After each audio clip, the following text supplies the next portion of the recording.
यह कहानी किसी अफवाह या घड़ी हुई कहानी पर आधारित नहीं है, बल्कि एक सच्ची घटना है जिसे सुनकर आपकी रूह कांप जाएगी। आपने कई डरावनी कहानियां सुनी होंगी, कई वीडियो देखे होंगे, लेकिन क्या आपने कभी हकीकत में घट चुकी घटना के बारे में सुना है? यह कहानी शुरू होती है पाकिस्तान के एक छोटे से गांव से, जहां रात होते ही अजीब घटनाएं होने लगती थीं। जहां लोग कहते हैं कि अगर कोई रात के समय उस सुनसान रास्ते से गुजरे तो वह वापस नहीं लौटता। एक सीधी सादी मुस्लिम फैमिली जो हमेशा अपने मजहब और रीति रिवाजों के अनुसार जिंदगी जीती थी, उनकी दुनिया अचानक बदल गई। सब कुछ सामान्य था, लेकिन एक रात ने सब कुछ बदल दिया। बारिश हो रही थी, हवाएं तेज थीं और अंधेरे में किसी के होने का एहसास साफ महसूस हो रहा था, लेकिन किसी ने ध्यान नहीं दिया। क्या हुआ उस रात? कौन था वो जो अंधेरे से निकलकर समीरा के पीछे था? अगर आप कमजोर दिल के हैं, आपकी उम्र 18 साल से कम है, तो यह वीडियो मत देखें। लेकिन अगर सच्चाई जाननी है तो वीडियो पूरा देखिए। मेरे प्यारे साथियों, यह कहानी पाकिस्तान के एक छोटे से गांव की है। एक ऐसा गांव जिसका नाम लोग सुनते ही चुप हो जाते हैं। लोग इस गांव के बारे में बात नहीं करना चाहते, क्योंकि यहां कुछ ऐसा हुआ था जिसे लोग भूल जाना चाहते थे। लेकिन वक्त की धूल से सच्चाइयां हमेशा नहीं ढकी रहती। गांव का नाम था चंगावली। यह एक ऐसा इलाका था जहां ज्यादा लोग बाहर से नहीं आते थे। यहां की गलियां सूनी और वीरान रहती थीं, और सूरज ढलते ही लोग अपने अपने घरों में दुबक जाते थे। लेकिन यह हमेशा से ऐसा नहीं था। इस गांव में एक लड़की थी। इस गांव से थोड़ी ही दूर पर एक मुस्लिम फैमिली रहती थी। इस घर में सिर्फ 3 लोग ही थे, समीरा और उसके अम्मी और अब्बू। समीरा बहुत ज्यादा सुंदर लड़की थी, जो किसी का भी मन मोह सकती थी। पर एक रात एक ऐसी घटना घटी जो घर की सारी खुशियों पर पानी फेर गई। समीरा जवान होने के साथ साथ वह बहुत खूबसूरत भी थी। उसकी उम्र सिर्फ 18 साल की थी, और उसकी मासूमियत ही उसकी सबसे बड़ी पहचान थी। वह खूबसूरत थी, समझदार थी, लेकिन किस्मत को कुछ और ही मंजूर था। उसका परिवार बहुत ही सख्त था। उसके अम्मी अब्बू ने उसे हमेशा रहन सहन और नियमों में बांध कर रखा था, क्योंकि गांव में लड़कियों को ज्यादा खुलकर जीने की आजादी नहीं थी। लेकिन उस दिन सब कुछ बदल गया। उसी गांव में एक शादी थी, और उसी ने सब बदल दिया। गांव में एक बड़ी शादी का माहौल था। चारों तरफ रोशनी थी, ढोल नगाड़े बज रहे थे, और लोग खुशियों में डूबे हुए थे। समीरा की सहेलियां वहां जा रही थीं, लेकिन उसके अम्मी अब्बू ने उसे मना कर दिया। समीरा, तुम्हें पता है कि यह गांव कैसा है? रात में बाहर जाना तुम्हारे लिए खतरनाक हो सकता है। अम्मी ने उसे समझाने की बहुत कोशिश की, लेकिन वह नहीं मानी। अपनी मासूमियत के साथ जिद करने लगी और बोली, अम्मी, यह तो सिर्फ शादी है। सब लोग जा रहे हैं, मुझे भी जाने दो ना। समीरा ने बहुत ही मासूमियत से कहा। अब्बू ने गुस्से से देखा और बोले, बिल्कुल नहीं, रात में लड़कियों का बाहर जाना ठीक नहीं। लेकिन समीरा ने जाने के लिए जिद करने लगी। अम्मी अब्बू ने बहुत समझाया, लेकिन आखिर में उसकी जिद की वजह से उसे इजाजत मिल गई। अम्मी अब्बू ने कहा, ठीक है, लेकिन घर पे जल्दी वापस आ जाना। लेकिन किसी को नहीं पता था कि यह जल्दी वापस आना अब कभी पूरा नहीं होगा। फिर समीरा ने शादी के लिए जल्दी जल्दी सारी तैयारियां करने लगी। इत्र लगाया। प्यारे साथियों, ध्यान देना, शादी का माहौल बनाने पहुंच गई। गांव में शादी का माहौल जोश और उत्साह से भरा हुआ था। समीरा अपनी सहेली हिना की शादी में गई थी। हिना बचपन से ही उसकी सबसे अच्छी दोस्त थी। दोनों ने मिलकर बहुत मजा किया, नाच गाना हुआ और रात भर हंसी ठिठोली चली। लेकिन वक्त का किसी को एहसास नहीं हुआ। घड़ी रात के 12 बजा रही थी। धीरे धीरे शादी का माहौल ठंडा पड़ने लगा था, और मेहमान अपने अपने घर लौटने लगे थे। समीरा भी अब घर जाने की सोच रही थी। हिना, अब मुझे घर जाना चाहिए। अम्मी अब्बू ने वैसे ही बड़ी मुश्किल से आने दिया था। समीरा ने कहा, हाँ, सही कह रही हो। मैं अपने भाई अदिल से कहती हूं कि वो तुम्हें घर छोड़ आए। हिना ने जवाब दिया। अदिल हिना का बड़ा भाई था। करीब 20-21 साल का था। लंबा चौड़ा, मजबूत, कद काठी वाला। गांव में उसकी पहचान बोलने में कम थी, लेकिन मददगार इंसान के रूप में ज्यादा थी। अदिल भाई, समीरा को घर छोड़ आओ ना, हिना ने कहा। हाँ, चलो, अदिल ने सहमति जताई। आदिल ने गाड़ी स्टार्ट की और कहा, बैठो, चलते हैं प्यारे साथियों। अब आप पूरी तरह से ध्यान देना, यहीं से शुरू होती है। संघर्ष की बुनियाद रास्ते में अजीब सन्नाटा था। गांव के रास्ते वैसे तो बहुत शांत होते थे, लेकिन उस दिन हवा में अजीब सा डर था। अदिल और समीरा धीरे धीरे चलते हुए आगे बढ़ रहे थे। गांव की गलियां अंधेरे से घिरी हुई थीं। तभी अचानक मौसम बदला। तेज हवा चलने लगी और समीरा का इत्र हवा में चारों तरफ फैलने लगा। आसमान में बादल गरजने लगे। लगता है बारिश होने वाली है, अदिल ने ऊपर देखते हुए कहा। हाँ, लेकिन अगर हम तेजी से चलें तो घर पहुंच सकते हैं, समीरा ने जवाब दिया। हाँ, ठीक कहते हो भाई। लेकिन अगले ही पल तेज बारिश शुरू हो गई। पानी इतनी तेजी से बरसने लगा कि सामने कुछ भी दिखना मुश्किल हो गया था। आदिल ने कहा, अब क्या करें प्यारे साथियों?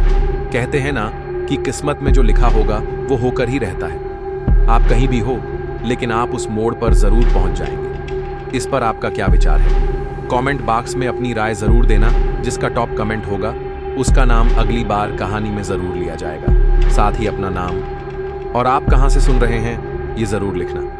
समीरा, कहा भाई, एक काम करते हैं, यहां से शॉर्टकट ले लेते हैं। अगर हम यहां से सीधे जाएंगे तो हमें कब्रिस्तान वाले रास्ते से गुजरना पड़ेगा, लेकिन हम जल्दी घर पहुंच जाएंगे, समीरा ने सुझाया।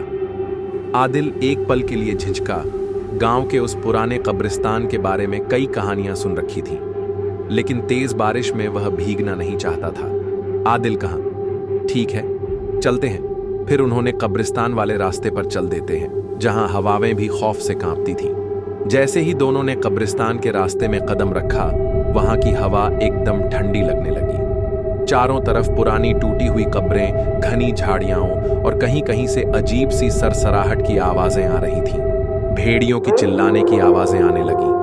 अचानक समीरा को ऐसा महसूस हुआ कि कोई उन्हें देख रहा है। समीरा अदिल से बोली, भाई, क्या आपको भी कुछ अजीब नहीं लग रहा?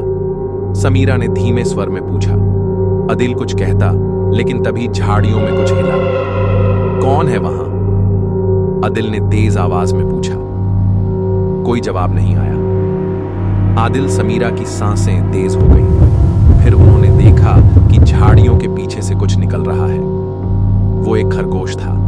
फिर दोनों मुस्कुराए और कहने लगे, हम लोग तो बेकार में ही डर रहे थे प्यारे साथियों। इन दोनों के साथ कुछ घटना घटने वाली है, लेकिन उन्हें उसका कोई आभास नहीं है। बने रहो, आगे क्या होता है जानने के लिए। प्यारे साथियों, अंधेरी रात, तेज बारिश और वीरान रास्ता। समीरा और अदिल कब्रिस्तान के बीचों बीच पहुंच चुके थे। कब्रिस्तान में अजीब हरकतें होने लगी थी। ऐसा लगने लगा था कि जैसे कोई उन्हें अंदर बुला रहा हो, और कब्रिस्तान के अंदर कई आत्माएं इधर उधर टहलने लगी थी। आदिल समीरा ने यह दृश्य देखा तो उनकी धड़कनें बेहद तेज हो गई। वो लोग बहुत डर गए थे और अचानक उनकी गाड़ी भी बंद हो गई। अचानक तेज हवा चलने लगी। चारों तरफ पेड़ पौधे कंपन करने लगे। अजीब अजीब आवाज आने लगी। भेड़ियों की तेज चिल्लाने की आवाजें आने लगी। समीरा ने कहा, भाई जल्दी करो, हम दोनों को यहाँ से जल्दी निकलना होगा। समीरा की आवाज कांपने लगी थी। आदिल ने कई बार गाड़ी की चाबी घुमाई, लेकिन गाड़ी स्टार्ट नहीं हो रही थी। आदिल के बार बार चाबी घुमा घुमा कर स्टार्ट करने लगा, पर फिर भी गाड़ी स्टार्ट नहीं हुई। आदिल किसी तरह से डरते हुए गाड़ी से नीचे उतरा, लेकिन गाड़ी से नीचे उतरते ही सब कुछ पूरी तरह से शांत हो गया, जैसे वहां पर कुछ हुआ ही ना हो। आदिल आगे बढ़ता है और गाड़ी का बोनट खोलकर इंजन देखने लगता है। बारिश की बूंदें उसके सिर से टपक रही थी। आदिल को गाड़ी ठीक करनी थी, तभी अचानक कब्रिस्तान से एक खौफनाक आवाज आई। यह भेड़े की आवाज थी। समीरा ने डर के मारे अदिल की बांह पकड़ ली। भाई, ये कौन सी जगह है? ये आवाज कैसी थी? समीरा ने कांपते हुए पूछा। अदिल ने गाड़ी स्टार्ट करने की फिर से कोशिश की, लेकिन इंजन एक बार धड़धड़ाया और फिर बंद हो गया। अब समीरा की नजरें कब्रों की ओर फिर से पड़ी। फिर कब्रिस्तान का भयानक मंजर दिखने लगा। चारों तरफ पुरानी टूटी फूटी कब्रें थीं। कई कब्रों पर नामों की पट्टियां टूटी हुई थीं। ऐसा लग रहा था कि कई सालों से किसी ने इन कब्रों की देखभाल नहीं की थी। कुछ कब्रों पर सूखी बेलें लिपटी हुई थीं और कहीं कहीं लकड़ियों के छोटे छोटे टुकड़े बिखरे पड़े थे, जैसे किसी ने उन्हें जलाने की कोशिश की हो। समीरा ने देखा एक पुरानी कब्र से हल्का सा धुआं निकल रहा था। भाई वो देखो, समीरा ने घबराते हुए उंगली से इशारा किया। आदिल ने उस दिशा में देखा, लेकिन वहां कुछ भी सामान्य नहीं था। यह सिर्फ मिट्टी से निकलता हुआ भाप होगा, बारिश हो रही है ना। आदिल ने उसे समझाने की कोशिश की, लेकिन समीरा को यकीन नहीं हो रहा था। किसी के पैरों की आहट। तभी समीरा को किसी के पैरों की सरसराहट सुनाई। कोई बहुत धीरे धीरे उनकी तरफ बढ़ रहा था। समीरा ने अपनी सांसें रोक ली। भाई कोई है यहां, उसने फुसफुसाकर कहा। आदिल ने पीछे मुड़कर देखा, लेकिन वहां सिर्फ अंधेरा और कब्रें थीं। अचानक एक कब्र से कुछ हिला। बारिश की वजह से कुछ कब्रों की मिट्टी गीली हो चुकी थी। अचानक समीरा को लगा कि एक कब्र की मिट्टी जरा सी ऊपर उठी। भाई कोई यहां जिंदा है क्या? आदिल ने समीरा को ना डराने वाली नजरों से देखा। पागल मत बनो, यह सिर्फ बारिश की वजह से हुआ होगा। लेकिन समीरा को यकीन नहीं हो रहा था। तभी एक कब्र की पट्टी अपने आप नीचे गिर गई। कब्र के पीछे कुछ था या कोई था।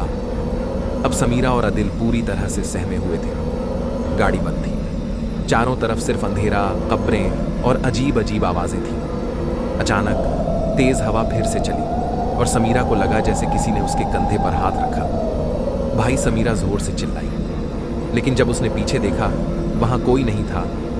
अब क्या होगा? क्या वास्तव में वहां कोई छिपा था? प्यारे साथियों, आपको क्या लगता है? कमेंट में अपनी राय दो और आगे की सच्चाई के लिए वीडियो में बने रहो। आदिल ने गाड़ी को फिर से स्टार्ट करने की कोशिश की, लेकिन इंजन एक बार घड़घड़ाया और फिर शांत हो गया। बारिश अभी भी हो रही थी और कब्रिस्तान के अंदर अजीब सी सरसराहट भरी आवाजें आ रही थी। आदिल ने कहा, समीरा तुम यहीं रहो, गाड़ी स्टार्ट नहीं हो रही। मुझे गांव जाना पड़ेगा किसी मैकेनिक को बुलाने के लिए। तुम यहीं रुको और गाड़ी का गेट मत खोलना, सख्त हिदायत देते हुए कहा। समीरा की आंखों में डर साफ झलक रहा था। भाई जल्दी आना, उसने कांपते हुए कहा। आदिल ने गाड़ी का दरवाजा बंद किया और दौड़ते हुए अंधेरे में गायब हो गया। अब समीरा गाड़ी में अकेली थी। चारों तरफ सन्नाटा और कब्रिस्तान का अजीब माहौल। गाड़ी के शीशों पर बारिश की बूंदें लगातार गिर रही थीं। बिजली चमकती तो चारों तरफ की झाड़ियां और कब्रिस्तान के अंदर के सफेद पत्थर दिखाई दे जाते। समीरा ने धीरे से खिड़की का शीशा थोड़ा नीचे किया। चारों तरफ गहरा सन्नाटा था। बस कभी कभी दूर से भेड़ियों के हुआ हुआ की आवाज आ जाती। तभी गाड़ी के दरवाजे पर हल्की सी दस्तक हुई। समीरा का दिल जोरों से धड़कने लगा। उसने धीरे धीरे शीशे से बाहर झांक कर देखा। अंधेरे में एक परछाई खड़ी थी। समीरा गेट खोलो, मैं आ गया। समीरा का दिल अचानक से तेज धड़कने लगा। ये आदिल की आवाज थी, पर यह कैसे हो सकता था? आदिल तो दूसरी तरफ गांव की ओर गया था। फिर वो इस रास्ते से कैसे आ सकता है? समीरा के माथे पर पसीना आ गया। भाई तुम इस रास्ते से कैसे आए? तुम तो दूसरी तरफ गए थे। आदिल का अजीब सा जवाब। आदिल कुछ सेकंड के लिए चुप रहा, फिर हल्की सी हंसी के साथ बोला, मैं बस जल्दी आ गया। अब दरवाजा खोलो, गाड़ी बाहर निकालते हैं। समीरा कांप गई। आदिल की आवाज थोड़ी अजीब लग रही थी, बहुत ठंडी और सपाट, जैसे कोई जिंदा इंसान नहीं बल्कि कोई और बोल रहा हो। समीरा की सांसें तेज हो रही थी, लेकिन डर के बावजूद उसने धीरे से गाड़ी का दरवाजा खोला। और जैसे ही दरवाजा खुला, अचानक तेज हवा का झोंका आया और कब्रिस्तान का पुराना जंग लगा। गेट जोर से हिलने लगा। गेट के ऊपर बंधा पुराना ताबीज जोर जोर से हिलने लगा, जैसे कोई उसे खोलने की कोशिश कर रहा हो। और फिर आदिल ने धीमे से कहा, गेट खोल दो, पहले ताबीज हटा दो। समीरा ने धीमे कदमों से कब्रिस्तान की ओर बढ़ना शुरू किया। उसका दिल बहुत तेज धड़क रहा था। आदिल की आवाज अब भी आ रही थी, समीर जल्दी करो, ताबीज हटाओ। पर समीरा के कदम रुक गए। उसका मन बार बार उसे रोक रहा था। कुछ तो गलत है। पर इससे पहले कि वह कुछ सोच पाती, अचानक आदिल की गुस्से से भरी आवाज गूंजी, ताबीज हटा दो समीरा, जल्दी। आदिल का गुस्सा और समीरा की घबराहट। समीरा हक्का बक्का रह गई। आदिल पहली बार इतनी गुस्से से बोल रहा था। उसकी आवाज में एक अजीब सा गहरा कंपन था जो समीरा को डराने लगा। समीरा ने हिम्मत जुटाई। वह धीरे धीरे आगे बढ़ी। अब वह कब्रिस्तान के गेट के ठीक सामने खड़ी थी। गेट पुराना और जंग लगा हुआ था। उसके ऊपर एक मटमैले रंग का ताबीज बंधा हुआ था जो हवा में झूल रहा था। जैसे ही समीरा ने ताबीज की तरफ हाथ बढ़ाया, अचानक उसके हाथ ठंडे पड़ गए। उसके कानों में किसी के फुसफुसाने की आवाज आई, मत छू, मत छू। समीरा ठिठक गई। उसने झटके से पीछे देखा, कोई नहीं था। क्या मुझे वहम हो रहा है? उसने आदिल की तरफ देखा, पर आदिल अब गेट से कुछ दूरी पर खड़ा था। उसका चेहरा अंधेरे में पूरी तरह नहीं दिख रहा था। समीरा, ताबीज हटाओ। आदिल ने गुस्से से दोबारा चिल्लाया। समीरा ने आंखें बंद की, हिम्मत जुटाई और ताबीज पकड़ लिया। ताबीज हटते ही, जैसे ही उसने ताबीज को खींचा, चारों ओर अजीब सी हवा चलने लगी। पेड़ झूमने लगे, बिजली चमकने लगी। कब्रिस्तान के अंदर से अजीब अजीब सी फुसफुसाहटें आने लगीं। समीरा ने ताबीज को जमीन पर फेंक दिया और तभी उसके शरीर में कुछ अजीब हुआ, जैसे किसी ने उसे अपने वश में कर लिया हो। उसकी आंखें अचानक भारी होने लगीं, सिर चकराने लगा। तभी आदिल आ गया, पीछे से उसके कंधे पर हाथ रखा। उसने देखा कि उसका शरीर सुन्न पड़ गया और कहा, समीरा, समीरा, तुम ठीक हो? आदिल ने पूछा, पर समीरा अब जवाब नहीं दे रही थी। वह धीरे धीरे गेट से अंदर की ओर बढ़ने लगी, लेकिन यह उसकी अपनी मर्जी से नहीं हो रहा था। समीरा के शरीर में एक अजीब सी हलचल महसूस हो रही थी। जैसे ही उसने ताबीज हटाया, उसे ऐसा महसूस हुआ जैसे किसी अदृश्य शक्ति ने उसे अपनी गिरफ्त में ले लिया हो। वह डर के साथ धीरे धीरे कब्रिस्तान के अंदर कदम बढ़ाती है, लेकिन हर कदम के साथ उसे और भी डर महसूस हो रहा था। आदिल को कुछ समझ में नहीं आ रहा था। समीरा तो गाड़ी में बैठी थी। आदिल को कुछ भी समझ नहीं आया कि समीरा कब्रिस्तान में क्यों चली गई, और वह समीरा को बार होश में लाने की हर संभव कोशिश करता है, लेकिन कोई फायदा नहीं होता है। अब आदिल गुस्से में था, मगर समीरा ने अचानक मुड़कर उसे बिना देखे चिल्लाते हुए कहा, मैं जानती हूं तुम क्यों आए हो, वापस जाओ, मुझे अपनी मर्जी से चलने दो। उसकी आवाज में कुछ ऐसा था जो आदिल को डराने वाला लगा। आदिल की पूरी रूह कांप उठी। वह समझ नहीं पाया कि यह क्या हो रहा है। समीरा की आंखों में जो अजीब सा बदलाव था, वह डर के साथ साथ गुस्से का भी एहसास दिला रहा था। लेकिन तभी समीरा को जैसे किसी ने जगा लिया हो और वह अचानक होश में आई। क्या कर रही हूं मैं? उसने धीरे से कहा, जैसे किसी गहरी नींद से जागी हो। वह समझ नहीं पा रही थी कि उसके साथ क्या हुआ था, जैसे यह सब एक सपना था। आदिल ने उसे जैसे तैसे अपने पास किया और गाड़ी में बैठने के लिए कहा। वह समीरा को लेकर उसके घर वापस छोड़ने के लिए चला गया। समीरा के घर पहुंचते ही उसके अम्मी और अब्बू ने उसे देखा और गुस्से से पूछने लगे, कहां था, क्यों देर की तुम? समीरा की आंखों में अब भी उस अदृश्य शक्ति का डर था, लेकिन वह किसी को कुछ नहीं बता पाई। अम्मी अब्बू के डांटते हुए शब्दों में समीरा को कुछ अजीब सा लगा, जैसे उसकी पूरी दुनिया उलट पुलट हो गई हो। समीरा के भीतर जो अजीब सी शक्ति समाई हुई थी, उसने उसे पूरी तरह से बदल दिया था। गुस्से से भरी हुई समीरा ने अपनी मम्मी को बुढ़िया कहते हुए कहा, चुप, और अपने अब्बू को बुद्धा कहकर बोली, मुझसे कोई भी सवाल जवाब मत कर। उसके अम्मी अब्बू हैरान थे। इसने पहले कभी हमसे इतनी ऊंची आवाज में बात नहीं की, न ही बदतमीजी से की थी, लेकिन अब उसकी जुबान से यह शब्द निकल रहे थे जैसे वह किसी और की तरह बर्ताव कर रही हो। समीरा ने अचानक जोर से चिल्लाते हुए अपनी मम्मी और अब्बू से झगड़ा किया और फिर अपने कमरे की तरफ बढ़ गई। उसकी आंखों में एक अजीब सा गुस्सा था और कदमों में मजबूती थी, जैसे कुछ अंदर से उसे इस तरह करने पर मजबूर कर रहा हो। कमरे में जाते ही उसने दरवाजा जोर से बंद कर लिया।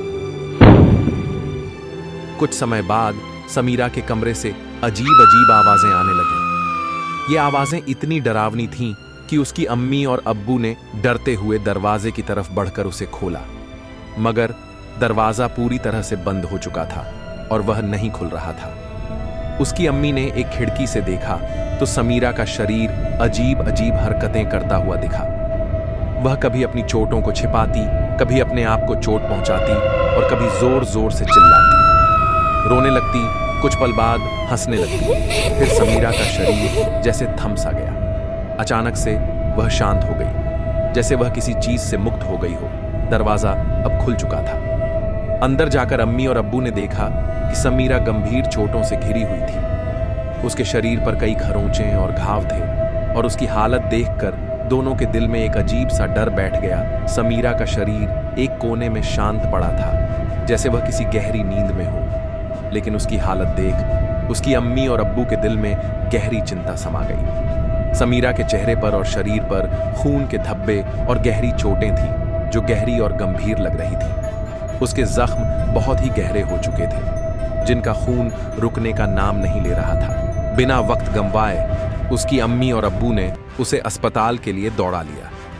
अस्पताल पहुंचते ही डॉक्टरों ने उसे बेहोश अवस्था में इमरजेंसी वार्ड में भर्ती किया। रितिका और डॉक्टर विजय ने मिलकर उसकी हालत की जांच की और तुरंत इलाज शुरू कर दिया। बावजूद इसके समीरा का होश में आना बेहद मुश्किल हो रहा था। डॉक्टर उसे लगातार इलाज और दवाइयों से होश में लाने की कोशिश करते रहे, लेकिन वह बेहोशी की गहरी अवस्था में रही। समय बर्बाद न करते हुए अस्पताल में पुलिस की एक टीम भी आई। पुलिस ने घटनास्थल का दौरा किया और मामले की गंभीरता को समझते हुए जांच पड़ताल शुरू की। अस्पताल में हर व्यक्ति से पूछताछ की गई और समीरा की हालत के बारे में डॉक्टरों से जानकारी ली गई। पुलिस ने बताया कि इस घटना के बाद अब यह मामला बहुत ही संजीदा हो चुका है। पुलिस टीम ने सख्ती से पूछताछ की और अस्पताल के रिकॉर्ड्स की भी जांच की, ताकि इस हादसे की पूरी जानकारी मिल सके। समीरा की हालत दिन ब दिन बिगड़ती जा रही थी और अस्पताल के कमरे का माहौल गम और अजनबी डर से भरा हुआ था। पुलिस के अधिकारी इंस्पेक्टर आदित्य और उनकी टीम ने समीरा के अम्मी अब्बू से पूछताछ जारी रखी। उनका चेहरा चिंता और घबराहट से कांप रहा था, लेकिन पुलिस के सवाल लगातार बढ़ते जा रहे थे। आपने अपनी बेटी को अकेला क्यों छोड़ा? रात के अंधेरे में आदित्य इंस्पेक्टर ने समीरा की अम्मी से सवाल किया। उनके सवाल एक से बढ़कर एक डरावने थे, जैसे किसी जाल में फंसा दिया गया हो। समीरा की अम्मी का दिल भर आया, उसकी आंखों में आंसू थे। वह अपनी बेटी की हालत देखकर बिल्कुल टूट चुकी थी, लेकिन पुलिस की दबाव वाली पूछताछ उन्हें चुप रहने पर मजबूर कर रही थी। हमने कभी नहीं सोचा था कि हमारी बेटी इस तरह से मुसीबत में पड़ेगी, अम्मी ने धीमे स्वर में कहा। इंस्पेक्टर आदित्य का चेहरा गुस्से से तमतमाया हुआ था। उन्हें शक था कि कुछ छिपाया जा रहा था। तुम्हारे पास कोई ठोस जवाब नहीं है तो यह मान लिया जाए कि तुम लोग इस हादसे के लिए जिम्मेदार हो। पुलिस ने उन्हें बिना सोचे समझे आरोपी बना लिया। समीरा के अम्मी अब्बू के दिल में गहरी पीड़ा थी, लेकिन अब उन्हें अस्पताल में अपनी बेटी को छोड़कर पुलिस के साथ जाना पड़ा। उनका मन नहीं कर रहा था, दिल टूट चुका था, लेकिन पुलिस के सामने उनका कुछ नहीं चल रहा था। उनके पैरों में जैसे जाने की शक्ति खत्म हो गई हो, फिर भी उन्होंने कदम बढ़ाए।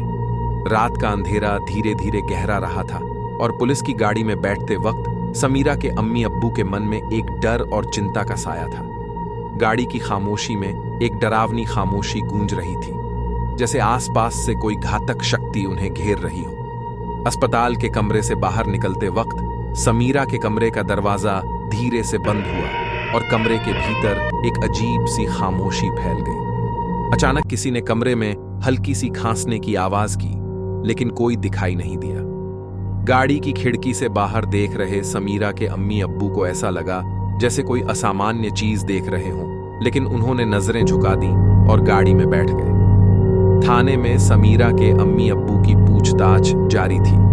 पुलिस के सवाल लगातार बढ़ते जा रहे थे, लेकिन दोनों के पास किसी भी सवाल का ठोस जवाब नहीं था। उनकी बेटी के साथ क्या हुआ था, वे खुद नहीं समझ पा रहे थे। पुलिस ने उन्हें बार बार घेर कर सवाल किए। आपकी बेटी को क्या हुआ? आप कुछ जानते हैं या नहीं? समीरा के अम्मी अब्बू के चेहरों पर चिंता की लकीरें साफ थीं, लेकिन वे सचमुच कुछ भी नहीं समझ पा रहे थे। इसी बीच थाने का फोन बज उठा। एक कांस्टेबल जल्दी से फोन उठाया। उसका चेहरा अचानक डर और घबराहट से भर गया, जैसे उसने कुछ भयंकर सुना हो। वह कांस्टेबल इधर उधर देखकर थोड़ी देर रुका, फिर घबराते हुए पुलिस अधिकारियों की तरफ दौड़ा, बोला, फोन अस्पताल से आया था, लड़की को होश आ गया है। इस सूचना ने थाने में एक ठंडी सिहरन दौड़ा दी।